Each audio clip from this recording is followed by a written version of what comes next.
Welcome back to Church Administration 202. In today's presentation, I want us to examine ministry stress and self-care. These are essential for the minister. Taking care of yourself is necessary to be your best for the Lord and for His work. What will you learn in today's narrated PowerPoint? Well, you will learn the reality of ministry stress. We will examine the health risks that a minister faces as they deal with the stress of ministry. I'll present to you 5 major stressors of a person who is engaged in ministry. We will define the word stress, and also we will define the word burnout. And toward the end of the presentation, I will challenge you to develop a self-care plan. Every minister needs to have a strategy for self-care.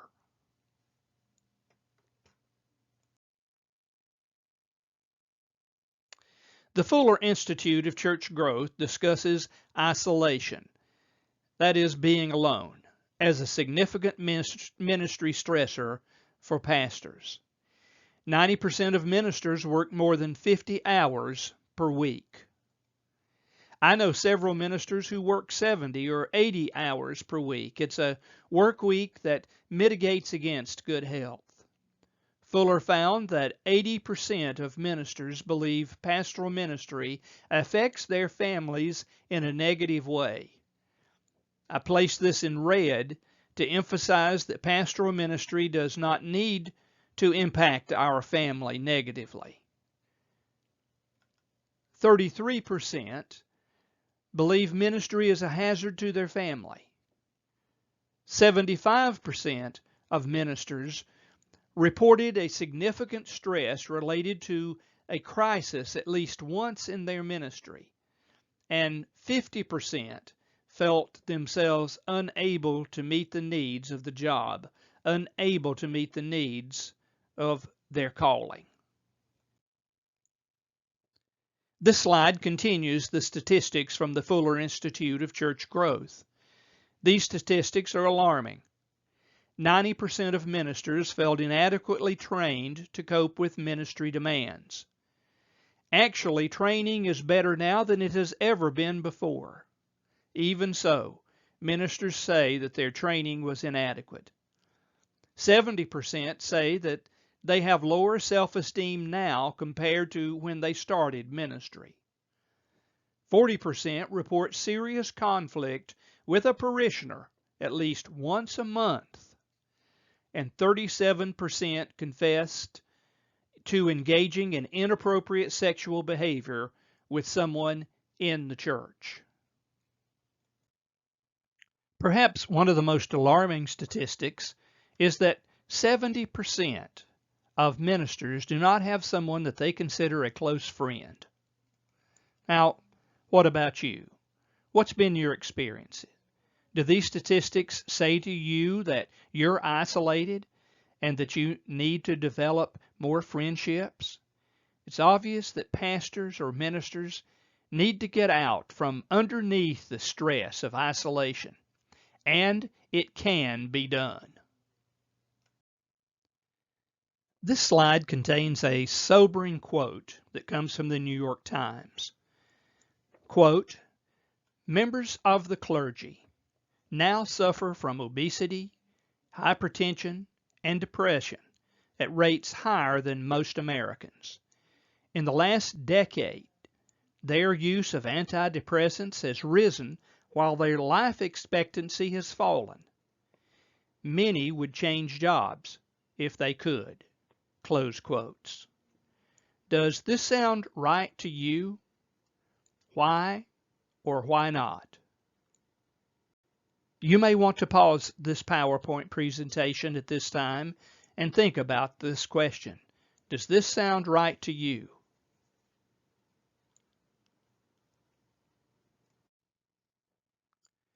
Here are a few more alarming statistics that we must consider. Leadership Magazine, a subsidiary of Christianity Today, reports that ministers' marriages are suffering.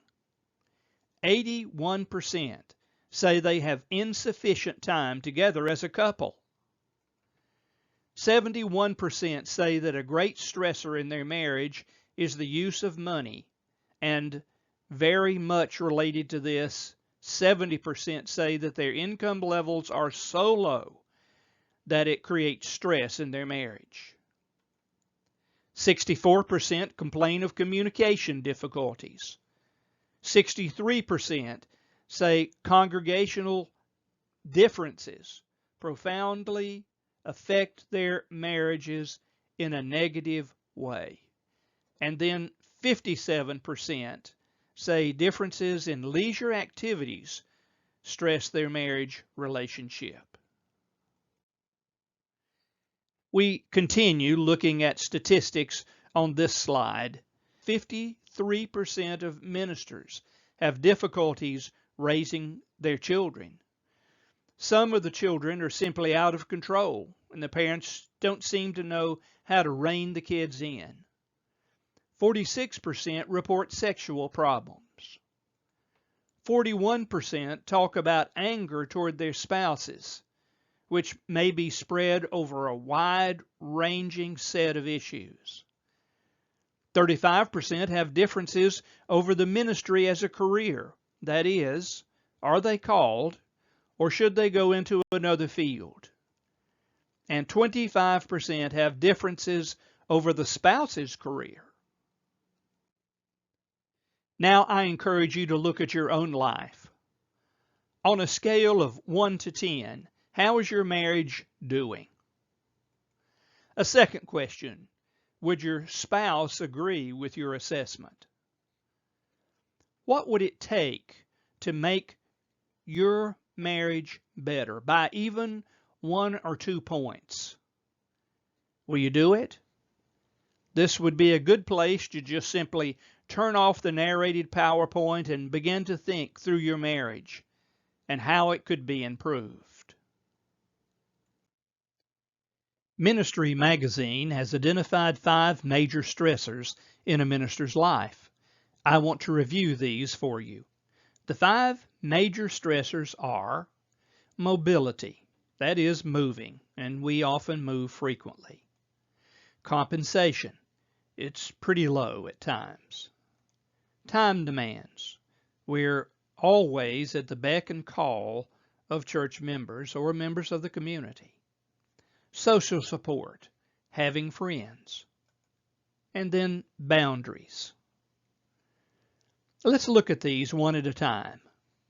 Mobility. A minister's family is often uprooted from familiar surroundings to move to a new church ministry location. That disrupts the social networks. We leave friends behind, and there's a disengagement from social institutions that aid in our survival and well-being. That's a stressor, a major stressor. The average Southern Baptist pastor will move about every 2.5 years. And so our mobility is a huge stress factor with our families and our own lives. Compensation. Compensation for a minister is often low. A minister is in the top 10 vocation in terms of educational attainment, and yet compensation is often low. As a matter of fact, out of 425 identified occupations, ministry ranks 325th in terms of the compensation they receive. When someone from your church unfairly says that you're only in it for the money, you might just quote to them the fact that of the 425 occupations, we rank 325th in terms of compensation. That provides a financial strain and causes marital dissatisfaction and family instability and family distress. All of this can be tied to low compensation. Another major stressor is time demands. A minister is always on call. There's always that tyranny of the telephone call coming late at night. Someone needs help with perhaps physical, emotional, or spiritual needs, and it saps our physical, emotional, and spiritual needs. When the minister is running out to take care of, say, various church members that are in a crisis, it just saps the energy that we have. It robs your family of vitality, and it impedes the parent-child relationship. Therefore, you must create time to build your relationship with your family members, your wife and your children. And then social support. If meeting social needs is characterized by openness, challenge, accountability, abiding reciprocal friendships, ministry does not allow for such interactions. There is an anti-friendship kind of norm. That is, the minister is not to have any close friends. At least that's the opinion of some church members. The minister often befriends those who do not enjoy being befriended. The pedestal effect is in place. So many place the pastor or the minister on a very high pedestal, and therefore they don't want to really have much to do with us. According to one report, social support was the unique predictor of life satisfaction for the clergy and their spouses. Who has your back? Who is your Jonathan? Who takes care of you? Who is your Nathan? And then what about boundaries? One quote said about this in terms of ministers, I quote, "They enjoy little physical and emotional space," close quote.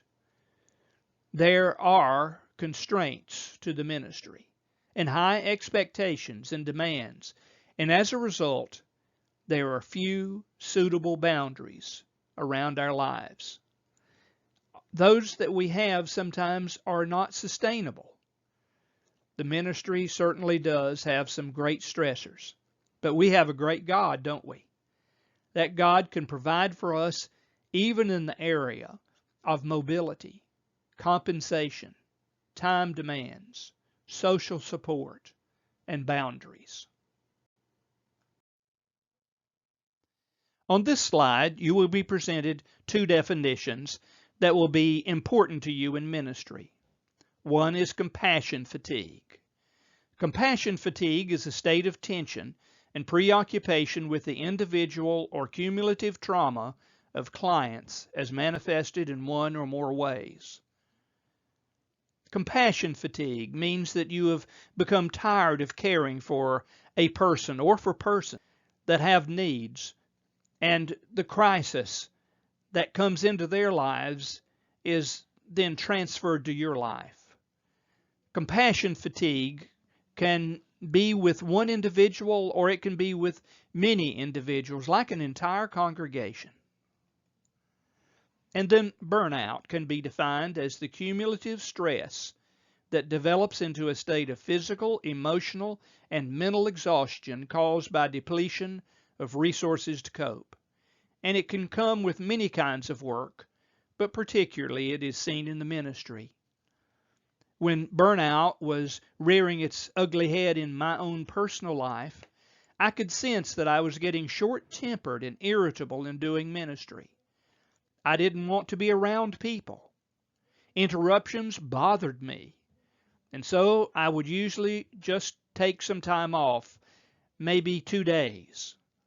I was able then to renew my energy and recharge my battery, and also redevelop my relationship with the Lord, and it invigorated me. Pay attention to what your body is saying. Learn when you're experiencing compassion fatigue or burnout, and take steps to correct that. What are some of the causes of burnout or compassion fatigue? Well, when we see suffering going on around us, it causes us to have compassion fatigue or burnout sometimes. Ministers need to be replenished, and in our line of work, it needs to be on a regular basis. We lack that. Unresolved personal trauma can also be a cause of compassion fatigue. Pain and powerless people, and we see that often. We see very poor people, and we see the culture taking advantage of those people, and it brings a hurt to the depths of our lives. And then there's the loss of patience. When a death occurs, you may be present or you may be close to that person, and that can cause a great deal of stress on a pastor. Witnessing the death or the dying of someone that we love while performing our duties, it's firsthand exposure to death, and it can be a very beautiful experience, but it does cause us to be prone to experience compassion fatigue or burnout. I've had the privilege of being with a number of people who have taken their last breath, and it's usually a blessing to release them into the hand of a loving God, but it brings stress on us. And then our multiple roles that we play. We are the pastor. Sometimes we're the counselor. Sometimes we play the role of a lawyer, although we're not qualified to do so. It's amazing the number of roles that we play. It can cause us to move into a place of emotional depletion. We have a lack of social support.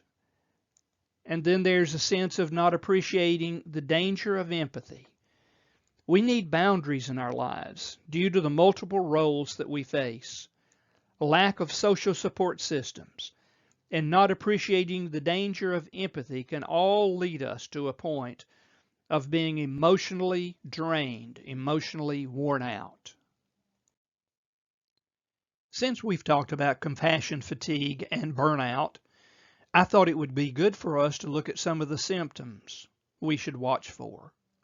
First of all, let's look at behavioral symptoms. And I'm just going to list some symptoms that we should watch for. These behavioral symptoms will crop up in your body, and we need to listen to what our body says to us. You should evaluate your own life to see if any of these are issues that you need to cope with. In this area, we would say that impatience is a symptom, irritability, becoming withdrawn, hypervigilance, losing things, appetite changes.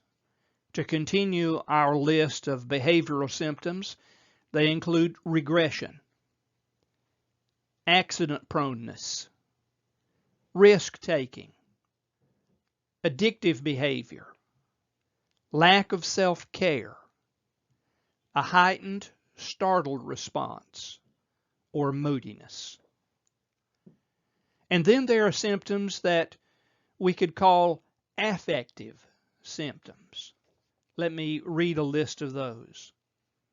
Anxiety, guilt, anger that can turn into rage, fearfulness, survival guilt, numbness, depression, sadness, an emotional roller coaster, being overly sensitive, feeling depleted. And then there are symptoms that could be categorized as somatic. That is, they show up in your behavior or in your body. And they would include shock, breathing difficulties, aches and pains, dizziness, an impaired immunity system, and exhaustion. And then there's another category. There are symptoms that might show up in your workplace. There's low morale and motivation, errors in judgment, increasing transference. Be careful of that one. Counter issues, poor communication, staff conflicts, apathy, absenteeism, withdrawal, being late for work, fear of being perceived as weak. Now let's look at a fifth area, and these symptoms would present themselves in interpersonal relationships, and they include conflict, isolation, ethical violations, a dread of working with people, sexual dysfunction, loss of boundaries, and mistrust. And then one that is certainly crucial for us as ministers are spiritual symptoms. And there are two that I would mention here: questioning spirituality, questioning God, and then questioning the meaning of life and the purpose that we have. Are any of these symptoms present in your life right now? What are you doing about it? I would encourage you to seek help. We've discussed the effects of stress on a person's life. We've talked about some of the causes of burnout and compassion fatigue. Now I want to talk about some preventive measures that you can take to ensure that your health will be strong in the days to come. Maintain physical exercise. I would encourage you, as my physician has encouraged me, to be engaged in exercise 3 or 4 times a week. Finding meaning and purpose in your work. I hope that your work and ministry that God has called you to do is something you enjoy doing, and that when you get up, there's no dread, but you enjoy the purposeful, meaningful work that God's given you to do.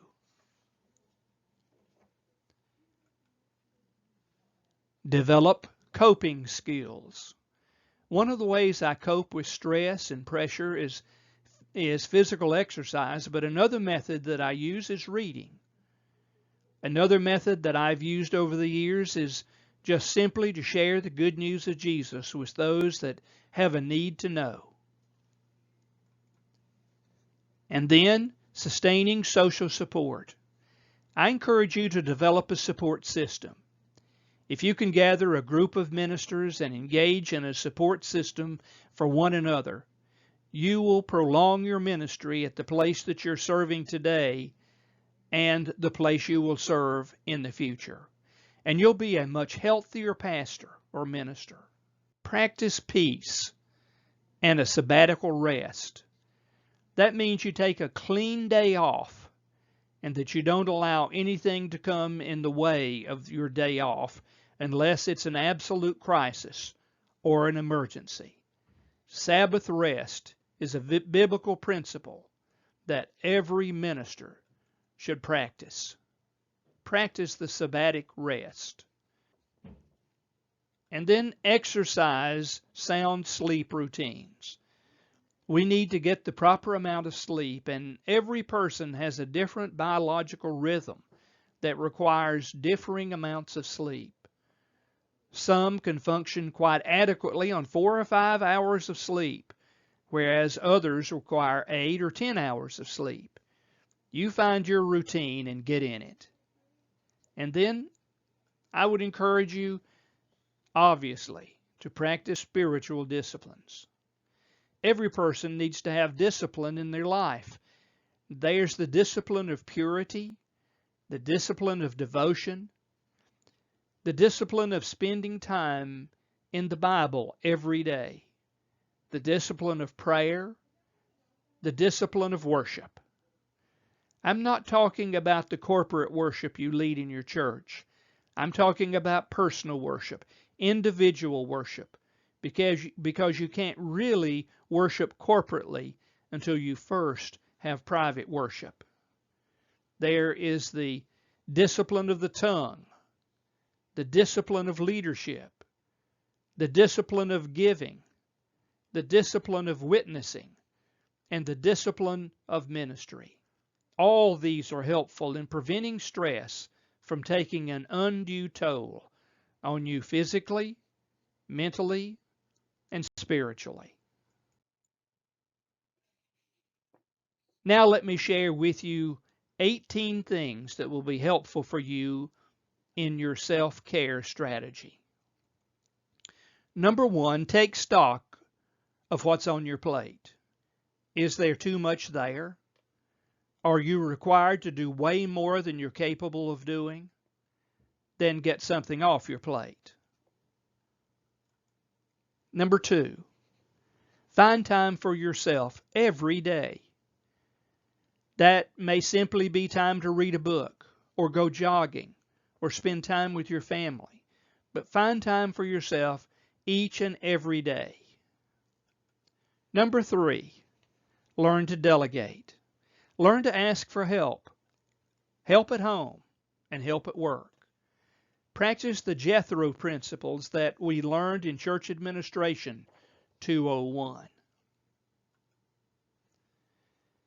Have a transition time from home to work.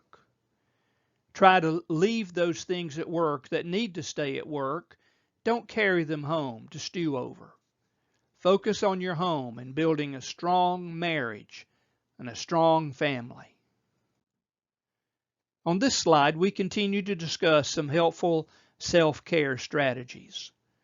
Number 5, learn to say no and yes more often. Say no to the things that you just simply cannot do, and say yes to those things that you are passionate about, or that energizes you or motivates you, or you're just passionate about it.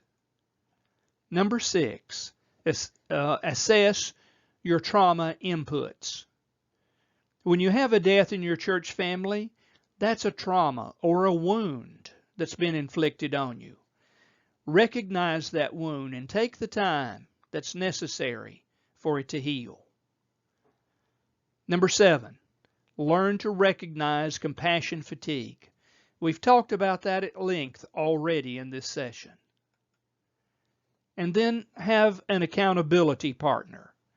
Consider joining a peer support group. I would encourage you to be a part of a small group that would hold each other accountable. Join a support group. Here are a few more self-help tips and techniques for you to consider. Self-care strategy number 9, preserve your family time. Put your family time on a schedule, on a calendar, and so you'll meet their needs. Protect your privacy and maintain boundaries. Number 11, clarify expectations. Typically, the best time to do this is when you first go to a church. However, you can renegotiate your expectation of the church and their expectations of you, even after you've been there for a while. And if you need to do it, do it. Number 12, build friendships and social support. Don't be isolated. Don't be alone. Number 13, maintain physical exercise, proper nutrition, and proper sleep patterns. Now, number 14 is to find purpose and meaning in your work. 15 is to practice an absolute Sabbath rest. Number 16, practice religious and spiritual disciplines. Number 17, make use of clergy retreat resources. And last, number 18, seek help before you hit the bottom. Notice that is in red to underline the importance of not waiting until it is too late. I highly encourage you to practice good self-care. In the next assignment, I want you to watch a brief video. It's about Pastor Wayne Cordeiro. He learned from his mistakes, and he finally learned how to fill his tank. You'll understand what that means after you watch the video. Now, this is the end of the presentation. Go and practice good self-care.